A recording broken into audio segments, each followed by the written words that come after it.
On December 23, 1927, children pointed in excitement as they spotted a familiar figure walking down the street in Cisco, Texas. Santa Claus had come to town, decked in his usual red suit with white trim and his hat to match. He was even carrying a sack over his shoulder. But this Santa had definitely not come to spread good cheer, and his bag was definitely not filled with toys. His name was Marshall Ratliff, and he was an ex-convict who had been imprisoned for robbing a bank in Valera, Texas. Though he'd been sentenced to 18 years, he'd been released after just 2 years, some sources say 1 year, after receiving a pardon from Governor Miriam Amanda Ma Ferguson. Ratliff, who was living in Wichita Falls, had borrowed the Santa suit from the lady who operated the boarding house where he was staying, and then stolen a car before taking off for his former stomping grounds of Cisco. His accomplices, men by the names of Lewis Davis, Henry Helms, and Robert Hill, dropped him off a few blocks away from the bank so that they could position the vehicle for the getaway. Ratliff met up with them again in an alley, and together they descended upon Cisco's First National Bank. Shouting, "Hands up!" they entered the building with their pistols raised. While Ratliff ordered a teller to open the vault and shoved money and bonds into his sack, Davis, Helms, and Hill kept their guns pointed at the bank's customers and other employees. A Mrs. Blasingame, whose young daughter had insisted on following Santa into the bank, slipped out through the bookkeeping office and ran to the police department for help.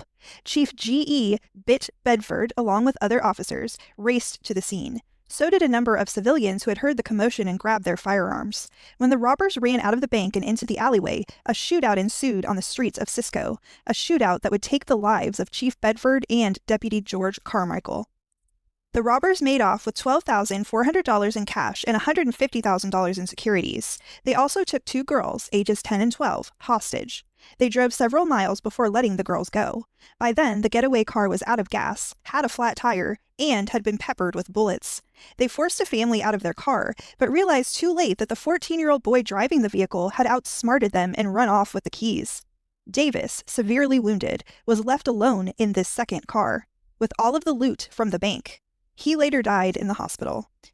After stealing and wrecking another car, Ratliff, Helms, and Hill took a man hostage for 24 hours, forcing him to drive them in his own vehicle.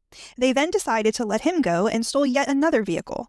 By now they were all wounded and hungry, and the roads had become icy.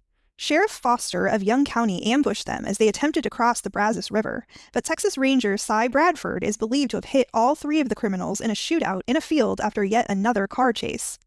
Ratliff was captured on the spot. Though they had been shot again, Helms and Hill managed to escape, launching what at the time was the largest manhunt in Texas history. Authorities eventually caught up with and arrested them in Graham. Helms was executed by electric chair in 1929. Hill, despite having escaped from prison 3 times, ultimately received parole and is said to have become a productive member of society.